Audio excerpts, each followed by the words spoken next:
Азоры. Край земли. Плодородная земля, богатый океан, частые туманы и извержения. Мы приехали на этот кусочек суши и увидим, чем тут заняты люди, что им подарила природа, и промокнем до нитки.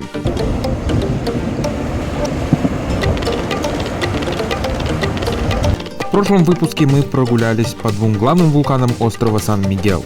В этом продолжим наше путешествие на другие острова. Начнем с самого дальнего, западного острова. И имя ему Флориш. Ну, как начнем? Попытаемся. А вот и самое красивое место острова, а возможно и всех Азорских островов. Но я его не вижу. На все дни Флориш встретил нас окутанным в туман. Причем предугадать это совершенно невозможно. В день прилета стояла отличная погода, а на следующий день все рейсы отменили. Тихий, спокойный портовый городок, 1,5 населения, вокруг красота, скалы, море.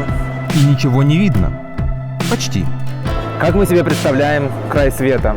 Это скалистые берега, суровый край. Это все относится к Флоришу. Просто посмотрите на всю эту красоту вокруг.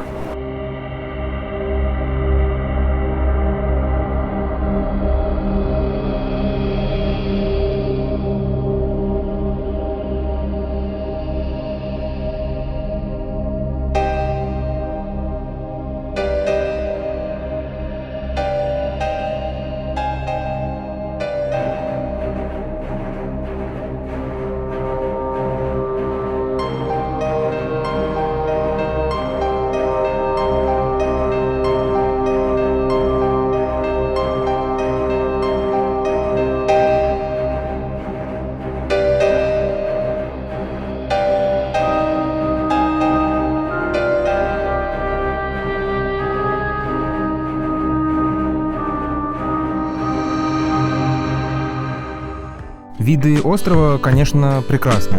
Но чем тут, да и на всех Азорах занимаются люди? Азоры – это уникальное место. Хоть они относятся к Португалии, но от континентальной Португалии они находятся дальше, чем столица Испании Мадрид. И здесь живет всего 250 тысяч человек, а в округе вообще ничего нету, только океан на многие тысячи километров. Португальцы начали заселять острова еще в 15 веке. На тот момент острова были абсолютно безлюдными, поэтому колонизация проходила очень легко, сопротивления никакого не было. Хотя сейчас считается, что до португальцев, до 15 века здесь были викинги. Как говорится, где они только не были. Но никаких следов их жизни здесь не осталось. А потом люди вырубили здесь практически все леса и организовали огромное количество пастбищ. Сейчас ежегодно на Азорах производится 500 миллиарда литров молока в год. Но, естественно, его не все выпивают азорцы.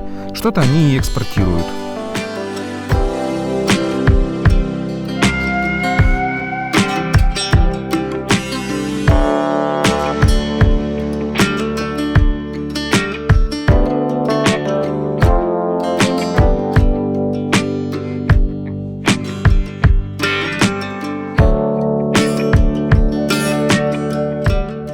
Но не только сельским хозяйством занимаются местные жители. Стоит не забывать, что вокруг тут все-таки океан, а значит, здесь должно быть развито рыболовство. И если раньше местные жители занимались китобойным промыслом, то сейчас они в основном ловят тунца. На островах около 4000 рыбаков и 1600 рыбацких лодок, что на самом деле очень немало, это целая флотилия. Но китобойный промысел и сейчас влияет на жизнь местных людей. Правда, косвенно. Если раньше киты приносили прибыль своим мясом, то сейчас навыки поиска китов приносят прибыль от туристов, которые ездят их смотреть. И мы тоже, конечно же, отправились смотреть их на острове Пику. Китов мы так и не увидели. Правда, турфирма считает иначе и прислала фото увиденного нами кита в собственном телеобъективе. Ну, хоть дельфинов вживую увидели.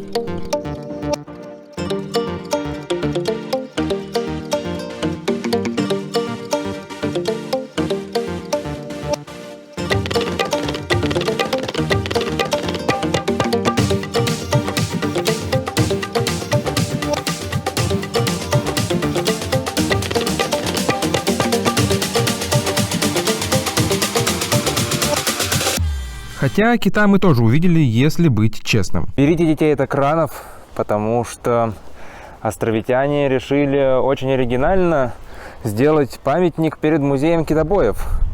Посмотрите на эту жуть. Сейчас, в 21 веке, большинство населения, как в принципе и везде, работает в сфере услуг. На Азорах, в первую очередь, это в сфере туризма, который здесь развивается семимильными шагами, а отели плодятся как грибы.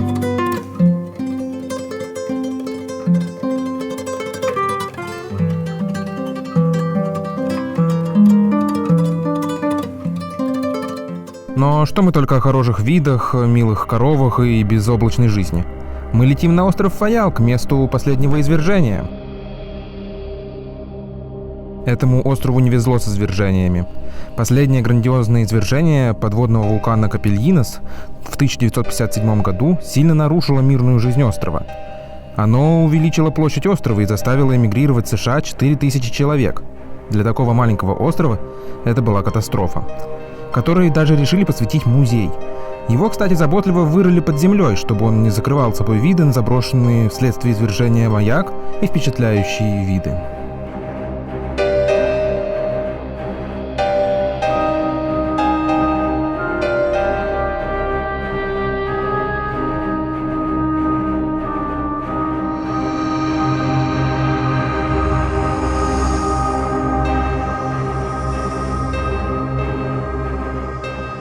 Но жизнь на Азорах продолжается, а новый вулкан только дополняет грозные, но в то же время сказочные виды острова.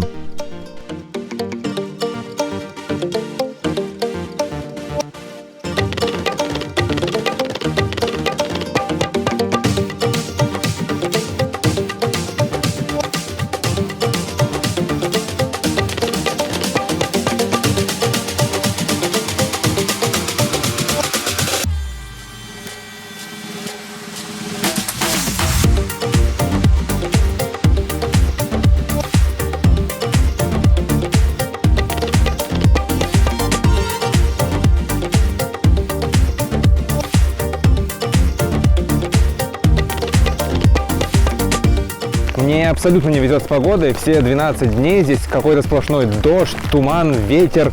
Ни черта не видно. Ну, что есть, то есть. Придется, видимо, возвращаться когда-то сюда еще раз. Спасибо, что досмотрели.